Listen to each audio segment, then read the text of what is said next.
Hello everyone! Magandang araw! My name is Che and welcome to my channel where I'll post videos about my hobbies. Happy New Year! Most of my Cattleya seedlings are in their new home and I'm going to show you today how I pack and unpack them and show you one Cattleya seedling that I pot back to its 16-ounce plastic cup.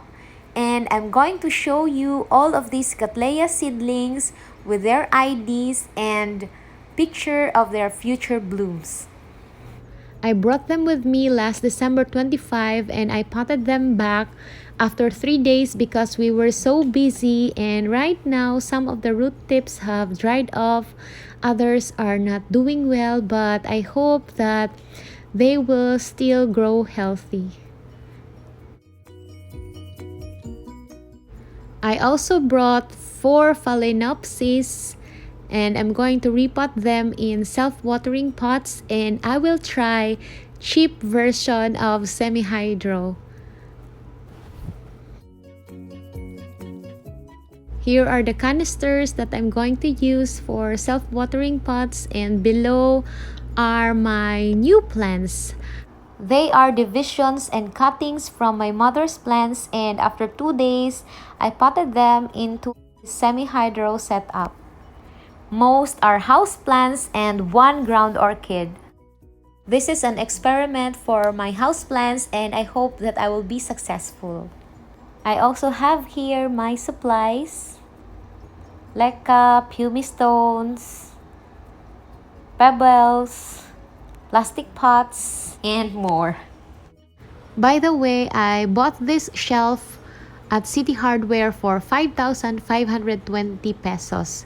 This is a zinc-coated metal rack, but I also found one like this at Mandawi Foam, which is only 3,900 pesos.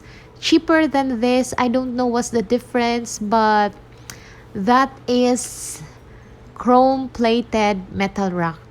And now I'm going to show you how I pack my Cattleya seedlings.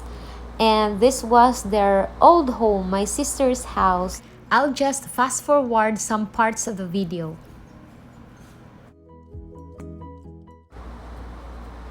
I removed the tag and I also carefully removed the Cattleya seedling from the cup. I'm just using one hand here because my other hand is holding the camera, but you can see here the very healthy roots. I also did the same to the other seedlings. I really love their curly, healthy roots. In here, I carefully removed the LECA, but only those that can be removed. I left the LECA which were strongly attached to the roots.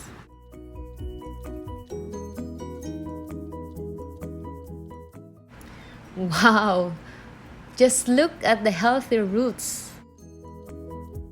Then I wrap it with a used paper. I tape the ID tag first and then roll the paper with the plant and tape to secure. I don't have old newspapers and I was given this used paper, so I'm using it. These are my LECA and lava rocks that I used with my Cattleya seedlings. I am going to reuse them with my other orchids, but I have to sterilize them first. And here are my Cattleya seedlings packed in a box with the divisions and cuttings from my mother's plants. And then in here, I potted back the seedlings to the plastic cups. I placed some lava rocks at the bottom of the cups.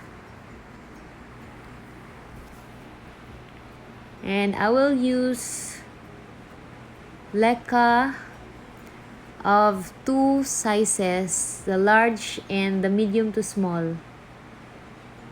I transferred the Cattleya seedlings into another box when I potted the houseplants. I removed the Cattleya seedling from the wrap paper and the roots were already dry.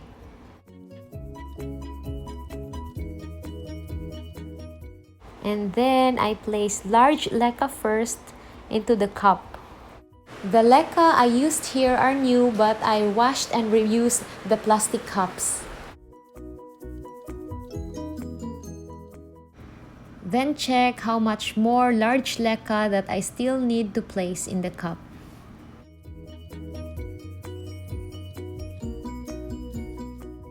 When the roots are already on top of the large LECA, it is now time to fill it up with medium to small sized LECA. Shake or tap so that the LECA will slide down to gaps.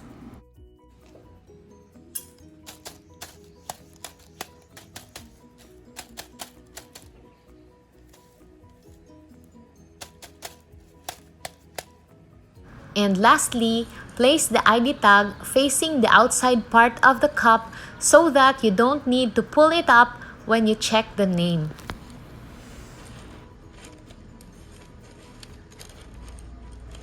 I will now show you first my smallest and largest Cattleya seedlings. Then after that, I'll show you the rest of my Cattleya seedlings that I brought here in our house. This is my smallest Cattleya seedling and I got this last July. I'm showing you the name and pictures of what its flowers would look like. This was her on August 31, 2019 and she was a tiny lonely plant. And this is her now. Sadly, the root tips have dried off and other roots are not okay, but I'm hoping that it will grow back.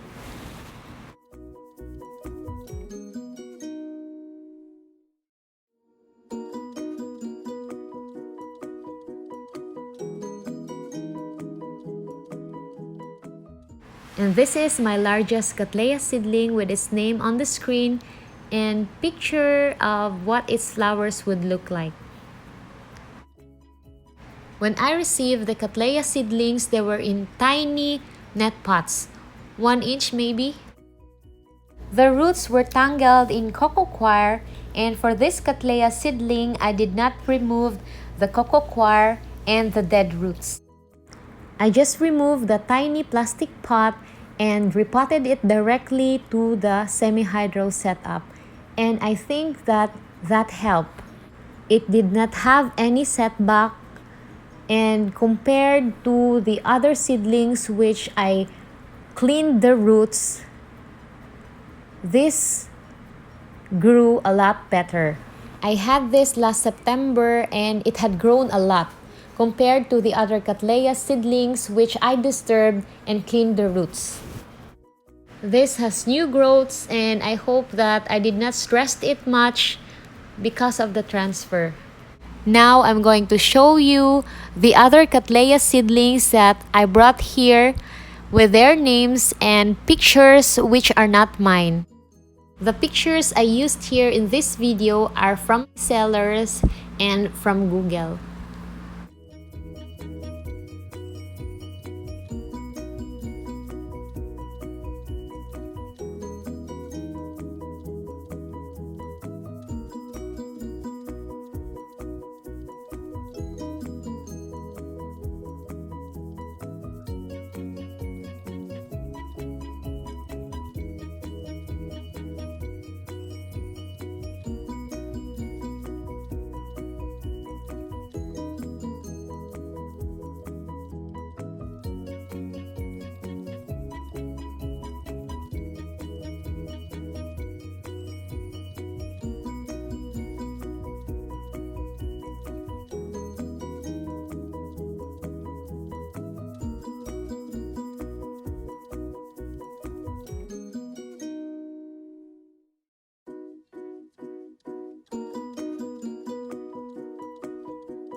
And that's it!